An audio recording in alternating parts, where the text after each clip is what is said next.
नमस्कार, जय हिंद दोस्तों। आप सभी का स्वागत है हमारे YouTube चैनल में। दोस्तों, हम प्रतिशत वाली जो चैप्टर है वो पढ़ रहे थे। उसमें अपन ने जो लास्ट क्वेश्चन किया था वो किया था दोस्तों कि जब डीजल की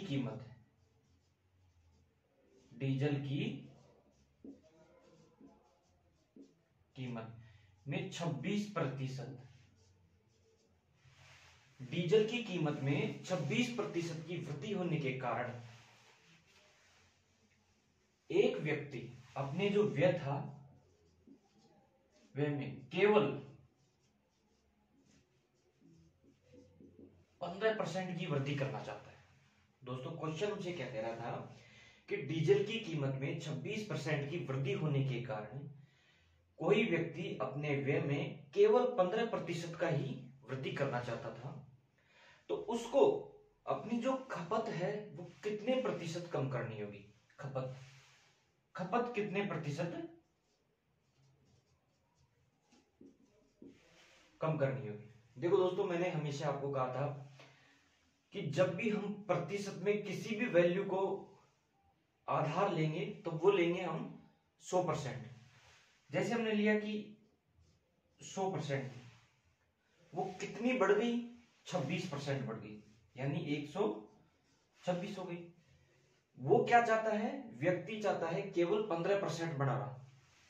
तो यहां से देखो, वो चाहता है 115% बढ़ाना, बढ़ गई 26%, वो चाहता है 15% बढ़ाना। अंतर कितने का आया दोस्तों? अंतर आया अपने 11 का। किसके रेस्पेक्ट में? 126 गुणा 100। प्रतिशत लगाने के लिए हमने 100 से गुणा कर दिया। तो दोस्तों देखो, ये हो गया 1100 बटे 126। जब हमें इससे डिवाइड करेंगे तो ये जाएगा 8.7%। तो दोस्तों, जब डीजल की कीमत में 26% की वृद्धि हो गई और केवल वह 15% ही अपना व्यय बढ़ाना चाहता है, खर्च, तो खपत कितनी प्रतिशत कम करनी होगी? तो उसको 8.7% खपत अपनी कम करनी होगी, तब जाके वो ये वैल्यू फिक्स ला पाएगा। ठीक है दोस्तों, नेक्स्ट क्वेश्चन करते हैं हमारा।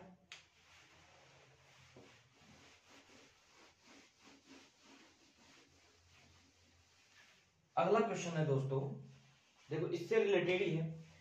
जब डीजल की कीमत में 20% की वृद्धि हो गई, डीजल की कीमत में जैसे 20% की वृद्धि हो गई डीजल में, और वो फिर से वही 15% ही बढ़ाना चाहता है, व्यय 15% बढ़ाना ही चाहता है। ठीक है, तो खपत में कितने प्रतिशत कमी करनी होगी? तो दोस्तों वही 100 माना, डीजल की कीमत कितनी बढ़ गई? 20%, यानी 120।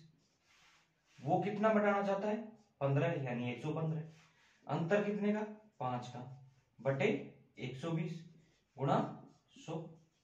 ठीक है दोस्तों, जब इससे ये काटेंगे 0 से 0 गया, ये कितने बार? 5 बार, और ये 6 बार, ये 25/6।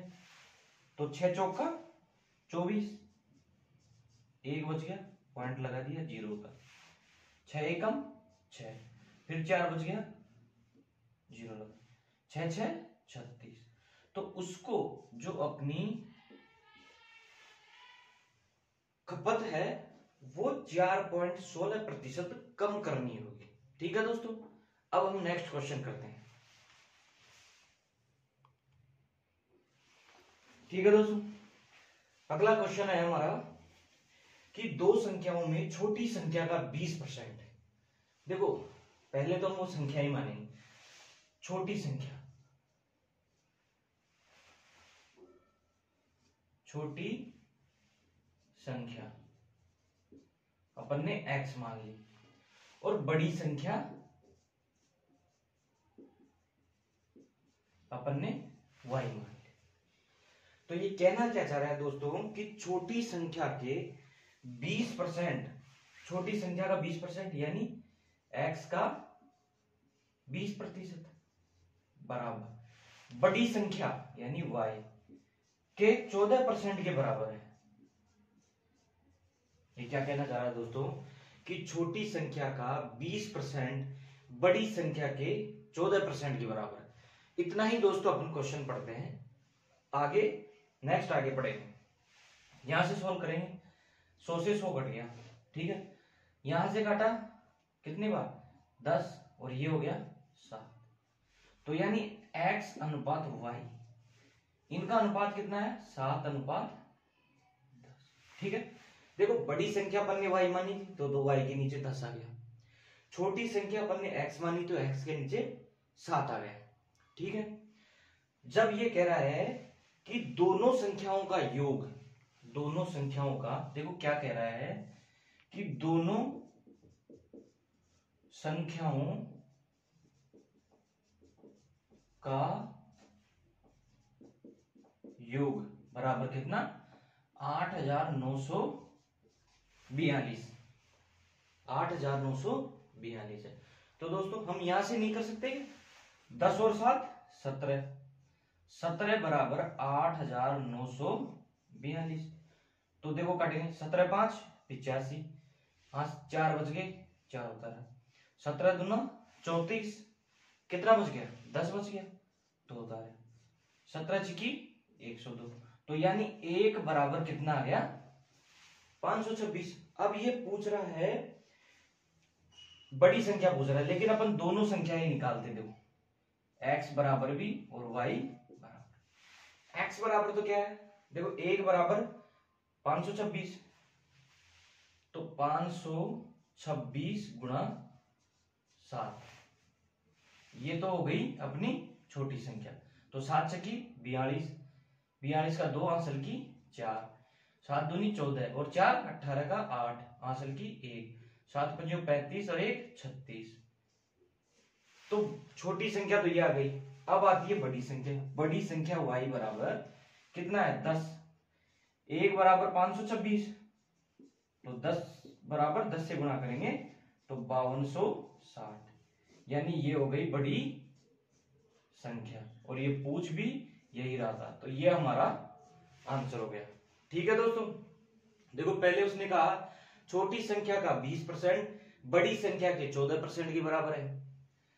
अपन ने जो अनुपात निकाला, अनुपात निकालने के बाद 1 की वैल्यू निकाली, 1 की वैल्यू निकालने के बाद छोटी संख्या के अनुपात से गुणा कर दिया और बड़ी संख्या के अनुपात से गुणा कर दिया, तो दोनों संख्याएं हमारे पास ये आ गई, ठीक है दोस्तों। नेक्स्ट क्वेश्चन करते हैं हम।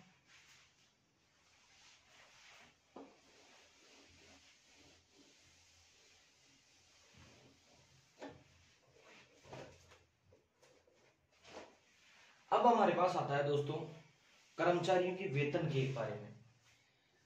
हमें क्वेश्चन कह रहा है दोस्तों कि एक कर्मचारी के वेतन में पहले 15% की वृद्धि होती है और उसके बाद उसमें 10% की कमी होती है, तो उसके वेतन में क्या परिवर्तन हुआ। क्वेश्चन क्या कह रहा है कि पहले किसी कर्मचारी के वेतन में 15% की वृद्धि होती है, फिर 10% की कमी होती है, तो टोटल जो उसके वेतन में परिवर्तन हुआ वो हमें निकालना है। तो पहले हमें दी फर्स्ट कंडीशन हमें दी हुई है, ठीक है। फर्स्ट कंडीशन हमें दी हुई है कि फर्स्ट कंडीशन में 15% की वृद्धि हो रही है। सेकंड कंडीशन दी गई है कि 10% की कमी हो रही है। फाइनल जो परिवर्तन आया दोस्तों वो क्या था, तो देखो एक तो हमारे पास एक तो यह कि माना कि उसकी जो आरंभिक वेतन था वो क्या था, देखो आरंभिक वेतन बराबर 100, ठीक है। तो इसी में घटाया बढ़ाया उसने, तो देखो 100 था इसका वेतन, फिर 15% की वृद्धि कर दी तो 115/100, फिर उसने 10% की कमी कर दी तो यानी 90/100, ठीक है। तो ये 100 से ये 100 कट गया, ठीक है। यहां 0 से ये 0 कट गया। अब 115 गुणा 9, 9 पंजो 45 का 5 आंसर की 4, 9 एकम 9, 9 4 13 को 3 आंसर की 1, 9 एकम 9 1 10, और इधर चल रहा था हमारा ये आ गया 1035/10, 10, यानी फाइनल जो वैल्यू आई 103.5 आया प्रतिशत। अब देखो दोस्तों इसमें क्या हुआ, पहले उसका वेतन कितना था 100 अपन ने माना था, अब कितना आ गया परिवर्तन करने के बाद में 103.5, बढ़ा कितना 3.5% की वृद्धि हुई उसके वेतन में। यही हमारा आंसर है दोस्तों, ठीक है, यही हमारा आंसर है। अगले क्वेश्चन पे चलते हैं दोस्तों, ठीक है।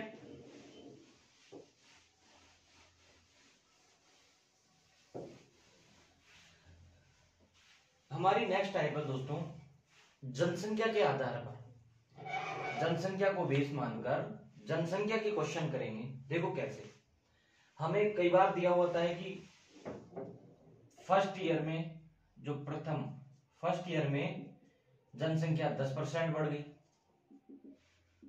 सेकेंड ईयर में 20% बढ़ गई, तो टोटल कितनी बढ़ गई। तो एक तरीका तो दोस्तों हमारे पास ये है कि हम 10% की जो फ्रैक्शन बना के 1/10 होती है, ठीक है, कैसे 100 बटे तो 0 से 10/100, 0 से 0 यानी 1/10, ठीक है। 20% की फ्रैक्शन कैसे निकालेंगे, तो 20/100, 0 से 0 ये 1/, तो एक तो हमारे पास ये कि बढ़ रही है दोनों साल, तो क्या हुआ 10 से क्या हो गया 10 से 11 हो रही है, और वहां 5 से 6 हो रही है, तो ये तो हो गया 50 और ये हो गया 66, कितनी बढ़ गई 16, किसके रेस्पेक्ट में 50 के गुणा 100, यानी ओवरऑल जो जनसंख्या बढ़ी वो कितनी बढ़ गई 32% बढ़ गई। इसी प्रकार हम क्वेश्चन को हल करेंगे दोस्तों जनसंख्या वाले, ठीक है। नेक्स्ट क्वेश्चन है हमारा,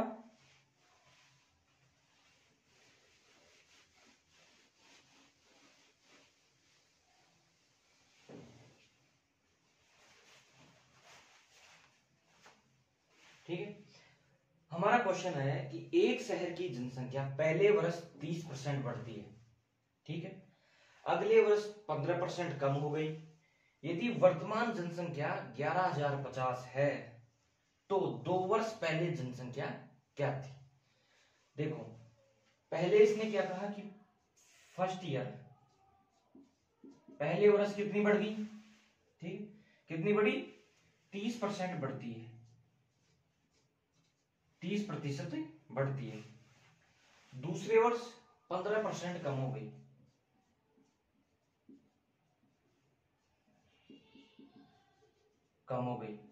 ठीक है। हम इसको कैसे लिखेंगे दोस्तों, देखो वर्तमान जनसंख्या दी हुई है, उसने कितनी दी 11,050, वर्तमान जनसंख्या, ठीक है, 11,050 दी हुई है।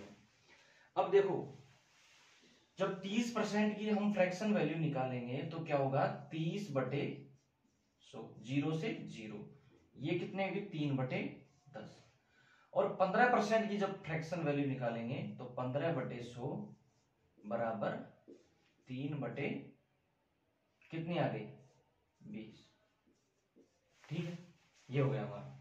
तो उसने क्या कहा कि बढ़ रही है, फर्स्ट साल तो बढ़ी है 30% और सेकंड साल कम हुई है, तो देखो 10 से कितनी हो गई 13, और यहां सेकंड साल कितनी हुई 20 से हो गई 17, इसको गुणा किया कितना आया 200, इसको गुणा किया देखो 13 को जब 17 से गुणा करेंगे दोस्तों तो कितना आएगा 221, ठीक है। फिर हमें दे रखा है कि 11,050 वर्तमान जनसंख्या यानी बढ़ी हुई जनसंख्या, तो इसके बराबर करेंगे 11,050, जब हम इसको इससे काटेंगे तो 1 बराबर 50 आ गया दोस्तों, इसका इसमें भाग देंगे तो 1 बराबर 221 बराबर 11,050 है, तो 1 बराबर कितनी होगी 50, ठीक है। 2 वर्ष पहले की जो जनसंख्या है तो वो क्या थी 200, गुणा 50, कितना गया 5 दूनी 10 और 3 जीरो वैसे। ठीक है दोस्तों, ये आ गई कि पहले की जो जनसंख्या थी वो 10,000 थी, बढ़कर जो हुई थी वो 11,050 थी। ठीक है दोस्तों, अगला क्वेश्चन करते हैं हम। देखो हमें क्वेश्चन दिया हुआ है, एक मशीन का मूल्य 6250 रुपए है। पहले वर्ष उसका मूल्य 10%, दूसरे वर्ष 20% और तीसरे वर्ष 30% घटता है, तो मशीन का वर्तमान मूल्य क्या होगा। देखो मशीन का जो मूल्य दे रखा है, मशीन का मूल्य बराबर 6250। ठीक है, मशीन का जो मूल्य दे रखा है वो दे रखा है 6250 रुपए। फर्स्ट ईयर की बात करता है तो 10% घटता है, सेकेंड ईयर की बात करता है तो 20% घटता है, और थर्ड ईयर की बात करता है तो 30% घटता है। ठीक है दोस्तों, ये हमें दे रखा है क्वेश्चन में। तो हमने बताया था कि 10% की फ्रैक्शन वैल्यू, 10% की फ्रैक्शन वैल्यू 1/10, 20% की फ्रैक्शन वैल्यू कितनी 1/5, और 30% की जो फ्रैक्शन वैल्यू वो कितनी है दोस्तों 3/20। ठीक है, जब हम ये क्वेश्चन हल करेंगे तो देखो घट रहा है तो इसका मतलब पहले वर्ष 10 था तो 9 हो गया, दूसरे वर्ष 5 था 4 हो गया, और तीसरे वर्ष 20 था तो ये 17। इसको गुणा करेंगे दोस्तों कितना है 50 गुणा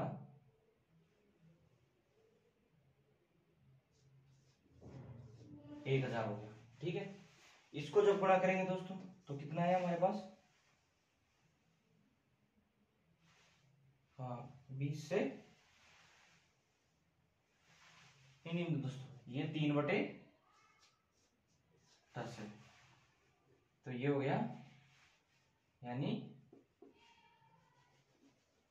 10 से 7 तो ये कितना हो गया 500, और ये 7 चौक 28 गुणा 9, 9 8 72 का 2 असल की 7 9 दूनी 18 7 यानी 200। ठीक है, अब हमें दे रखा है दोस्तों वर्तमान मूल्य दे रखा है, मतलब जो मशीन का मूल्य है वो ये है, ये दे रखा है, तो ये बराबर के 6250। तो देखो 0 से 0, 5 से कटा 10 और 5 से कटा 125, तो 1 बराबर 12.5। ठीक है, जब वर्तमान वैल्यू ज्ञात करेंगे तो इसको 252 गुणा 12.5। ठीक है, इसको इससे गुणा करेंगे तो हमारे पास जो वैल्यू आएगी वो कितनी आएगी 5 दूनी 10 की हासिल की 5 5 25 और 1 26 हासिल की 2, 5 दूनी 10 और 2 12 गुणा 2 2 दूनी 4, 5 दूनी 10 हासिल की 1, 2 दूनी 4 1 5 गुणा 2 5 2 0 10 की सुबह हासिल की 1 5 5 5 10 और 11 को 1 हासिल की 1, ये हो गया, और ये पॉइंट हटा दिया।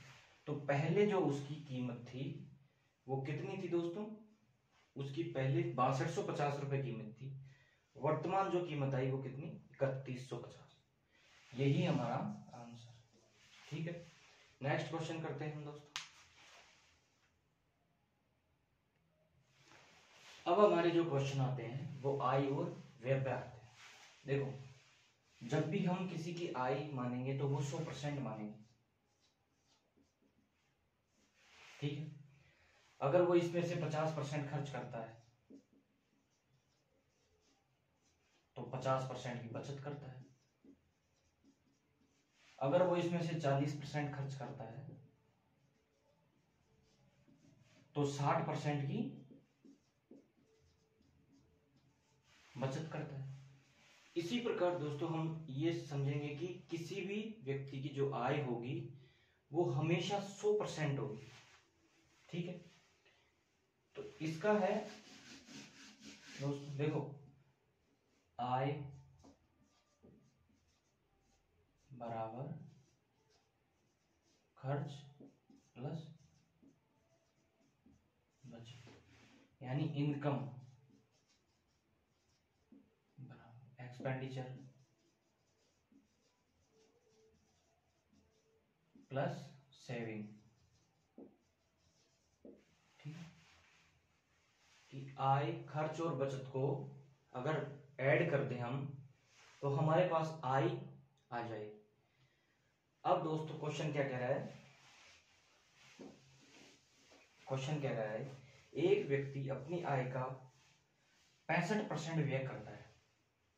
देखो, एक व्यक्ति अपनी आय का 65% व्यय करता है, उसकी आय में 20% की वृद्धि होती है और उसके व्यय में 10% की वृद्धि होती है, तो उसकी बचत में जो प्रतिशत वृद्धि या कमी ज्ञात करो। ठीक, तो हमें कह रहा है कि 65% अगर वो खर्च करता है तो देखो इनकम बराबर एक्सपेंडिचर प्लस सेविंग, तो टोटल आय कितनी 100, खर्च कितनी कर रहा है 65%, तो बचाएगा कितनी 35। ठीक है, जब इसको रेशियो में लेंगे 5 से काटेंगे, ये 20 हो गया, ये 13 हो गया और ये 7 हो गया। ठीक है, फिर ये कहना चाह रहा है कि 20% की वृद्धि होती है आय में, इसको 20 से गुणा कर दो। जब भी वृद्धि होती है तो प्लस लेते हैं, अगर कमी होगी तो माइनस लेंगे। ठीक, 20% की वृद्धि होती है, ये करते हैं। फिर ये कहना चाह रहा है कि व्यय में 10% की वृद्धि होती है, यानी खर्च 10% की वृद्धि होती है, तो उसकी जो बचत थी उसमें प्रतिशत वृद्धि, तो ये x से गुणा कर देंगे। तो देखो ये क्या हो गया, ये तो हो गया 400 बराबर 130 प्लस 7x। ठीक है, यानी 7x बराबर 400 में से 130 किया तो कितना आ गया 270। ठीक है, x बराबर कितना आया 270 बटे 7 दिया 21, 6 बच गया 0, 7 8 56, 4 बच गया 0, 7 पंजे 35, यानी उसकी जो बचत थी वो 38.5% बढ़ गई। हमने वैसे किया दोस्तों, आय हमने 100 मान ली, उसका खर्च कितना था 65% प्लस बचत कितनी थी 35%, 20% उसकी आय बढ़ी, 10% उसका खर्च बढ़ गया, तो सेविंग कितनी बढ़ेगी x मान ली। ये किया, ये करने के बाद 38.5% उसकी सेविंग बढ़ गई। अब नेक्स्ट क्वेश्चन है हमारा,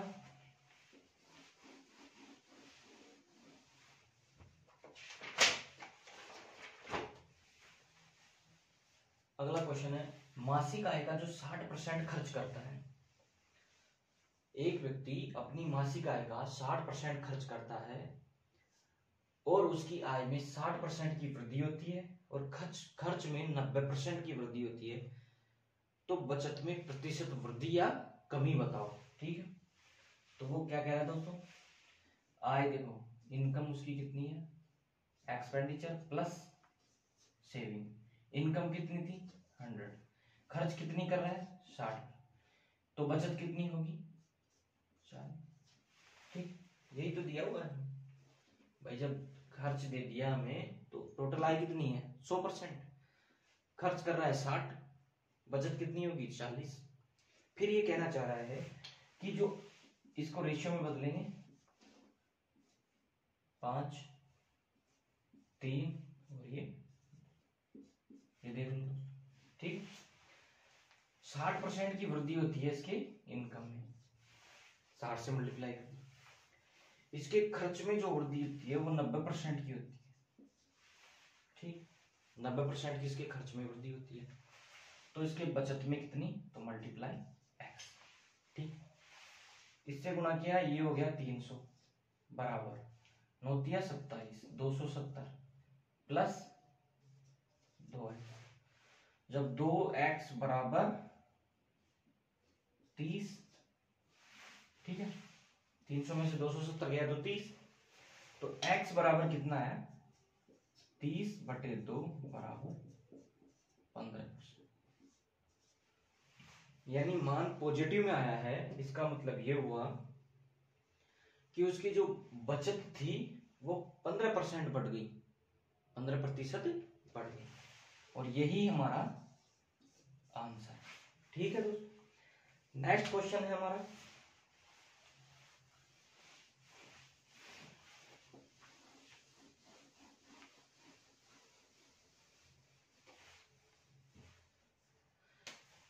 देखो नेक्स्ट क्वेश्चन है कि कोई व्यक्ति अपनी आय का 33.1/3% बचत करता है। 33.1/3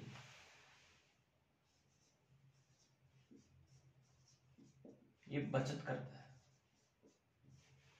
तो इसकी जो फ्रैक्शन वैल्यू बनाएंगे तो कितनी आएगी 100/300, 2 0 से 2 0 यानी 1/3। यानी 1/3 का मतलब क्या हुआ कि ये तो उसकी कुल आय है, ये वो बचत कर रहा है। जब ये कुल आय है और ये वो बचत कर रहा है तो खर्च कितना हुआ 2, नहीं हुआ। जब बचत ये कर रहा है, खर्च ये कर रहा है, तो कुल आय 3 हो गई। ठीक, तो इस क्वेश्चन को करते हैं, इनकम 3 बराबर एक्सपेंडिचर 2 प्लस सेविंग 1। फिर क्या कह रहा है ये, फिर कह रहा है कि बचत में 22% की वृद्धि होती है। सेविंग बचत में 22% की वृद्धि होगी, और खर्च में 10% की वृद्धि होती है, और खर्च में 10% की वृद्धि होती है। तो आय में प्रतिशत वृद्धि ज्ञात करो कि उसकी आय कितनी बढ़ी। तो ये अपन ने x मान लिया, तो ये हो गया 3x बराबर 20 प्लस 22, 3x बराबर 42, x बराबर 42/3 14%। ठीक है, तो उसकी जो आय में वृद्धि हुई वो कितनी हुई 14%। ठीक है, तो नेक्स्ट क्वेश्चन है हमारा,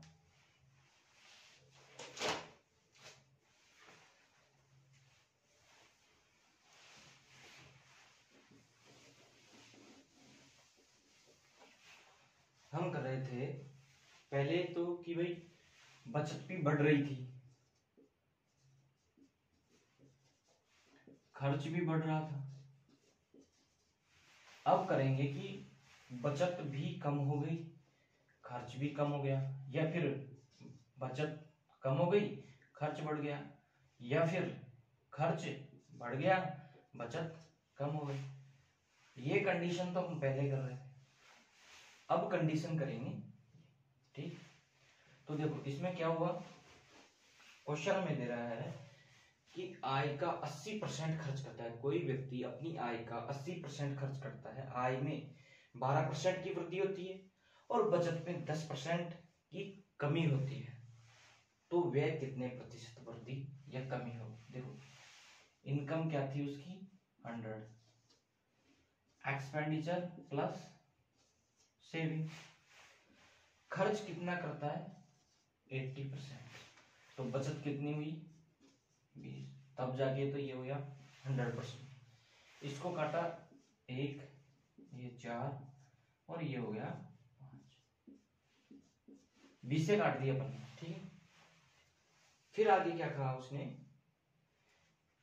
कि आय में 12% की वृद्धि होती है, ये 12% की वृद्धि हो गई आय में, और बचत 10% कम हो जाती है बचत में। तो देखो जब हम वृद्धि हो रही थी तो प्लस में मान ले रहे थे, अब अगर कमी हुई है तो हम माइनस में लेंगे।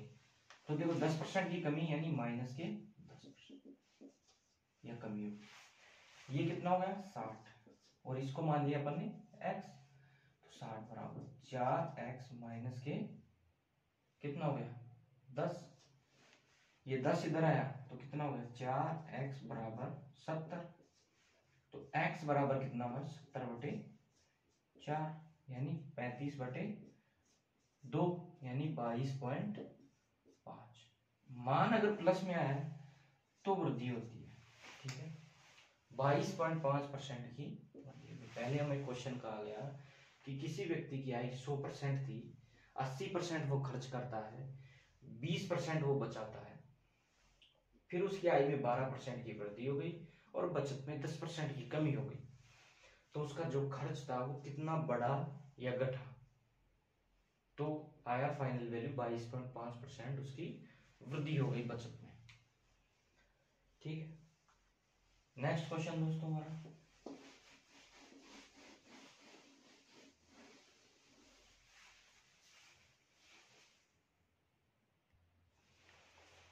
अब दोस्तों हम नेक्स्ट टाइप करते हैं। देखो हम करेंगे कि कोई व्यक्ति अपनी जो टोटल आय है उसका 20% भोजन पर खर्च करता है, 30% किराए पे खर्च करता है और 40% किसी अन्य वस्तुओं पर खर्च करता है, तो उसके पास जो बचत राशि है, तो देखो एक तो हमारे पास ये आता है कि जैसे 10% उसने भोजन पर खर्च किया, 20% उसने किराए और 40% अन्य पर खर्च किया। तो दोस्तों उसने सीधा सीधा दिया है हमें कि 10% खर्च कर दिया, 20% खर्च कर दिया और 40%, तो इसको हम ऐड कर देंगे 40%, 60 और 10, यानी वो टोटल 70% अपनी आय खर्च कर चुका है। 70% उसने आय खर्च कर दी, तो उसके पास बची कितनी 30%, परंतु 30% नहीं बची दोस्तों, उसके पास बचे 3000 रुपए, ठीक है। तो उसने भोजन पर कितना खर्च किया, मैंने कहा आपसे कि 10% भोजन पे किया, जितनी उसके पास टोटल आई थी उसका 10% भोजन पर खर्च किया, 20% किराए पे खर्च किया और 40% अन्य किसी वस्तुओं पर खर्च कर, टोटल उसका खर्च कितना हो गया 70%। बचा कितने उसके पास 30%, 30% नहीं बच के उसके पास 3000 रुपए बच गए, ठीक। तो देखो काटेंगे, 1% बराबर 100, उसके पास 1% का मान कितना आ गया 100, तो वो पूछ लेगा कि भोजन पर कितना खर्च किया उसने, तो 100 गुणा 10 1000 रुपए भोजन पर। अन्य सामान पर कितना किया, तो 40 गुणा 100 4000 रुपए। अगर वो पूछ ले कि उसकी टोटल आय कितनी थी, कुल आय, कुल आय कैसे निकालेंगे, देखो 1% का मान ये था, हमने कितनी मानी थी 100% हमने उसकी टोटल आय मानी थी, 1% का मान हमारे पास है तो गुना 100% का यानी 10,000, उसकी कुल आय कितनी थी 10,000 थी उसकी कुल आय। इसी प्रकार के क्वेश्चन करेंगे। फिर हमने देखो फिर वापस से समझते हैं, कोई व्यक्ति अपनी आय का 25% अन्य वस्तुओं पर खर्च करता है,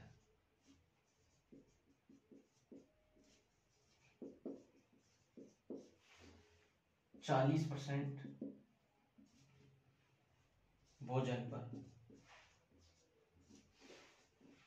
और 5% किराया, वो टोटल आय कितनी खर्च कर चुका है 25 और 5 30 40 70, यानी 70% वो खर्च कर चुका। ठीक है दोस्तों, इसको अपन मान लेते हैं कि वो 10% खर्च कर अन्य वस्तु, तो भी देखो कितना 40 और 10 50 है, 5 55, यानी 55% वो खर्च कर चुका। बची उसके पास कितनी है? 45%। 45% उसके पास बच गई नहीं, 45% ना कह के उसके पास 450 रुपए बच गए या 900 रुपए बच गई। ठीक है, तो उसकी टोटल आय कितनी थी? इससे काट दिया, यानी 1% बराबर 20 आ गई। टोटल आय कितनी थी? 100%। तो 20 गुना, यानी टोटल आय उसकी 2000 रुपए थी। ठीक है, ये इस टाइप के क्वेश्चन है। फिर दोस्तों एक क्वेश्चन आता है हमारा कि किसी व्यक्ति की जो आय थी वो 5000 रुपए थी, उसने 40% भोजन पर खर्च कर दिया। 40% भोजन पर खर्च कर दिया। फिर हमें सीधी सीधी फ्रैक्शन दे देता है कि 40% खर्च कर दिया, फिर उसने 20% खर्च कर दिया। लेकिन अब क्या कहा कि 40% भोजन पर खर्च करने पर शेष का 30% अन्य वस्तुओं पर खर्च करता है। तो शेष का 30% अन्य पे, तो देखो 40% तो वो खर्च कर चुका, बची कितनी? 60%। ठीक, फिर शेष का 30% अन्य वस्तुओं पर खर्च हुआ, शेष कितनी बची? 60। कितनी खर्च कर चुका? 30। फिर कितनी बची? 70। अब फाइनल जो इसकी वैल्यू बची वो कितनी बच गई? 3 जीरो से 3 जीरो और एक 4 जीरो, 7 की 42, यानी 420 गुणा 5 दूनी 10 की 100 के 520 है 21, यानी उसके पास कितने रुपए बच गए? 2100 रुपए बच गए। अगर हम इसको वैसे निकालें कि 40% भोजन पे खर्च कर चुका, तो उसने अन्य वस्तुओं पर कितना खर्च किया था, तो शेष कितनी बच गई थी? शेष कितनी बच गई थी दोस्तों? देखो 5000 थी, इसका 40% खर्च कर चुका, तो शेष कितनी बची? 60। फिर शेष तो अन्य वस्तुओं पर कितनी? 30%, तो 30 छत्तिया 180 गुना 18 यानी 900 रुपए वह शेष वस्तु अन्य वस्तुओं पर खर्च किया उसने। ठीक है, इस प्रकार के क्वेश्चन है। ठीक है, अब नेक्स्ट चैप्टर हम अगले सेशन में पढ़ेंगे दोस्तों। अगर वीडियो अच्छी लगी हो तो लाइक और सब्सक्राइब जरूर करें। जय हिंद दोस्तों, जय भारत।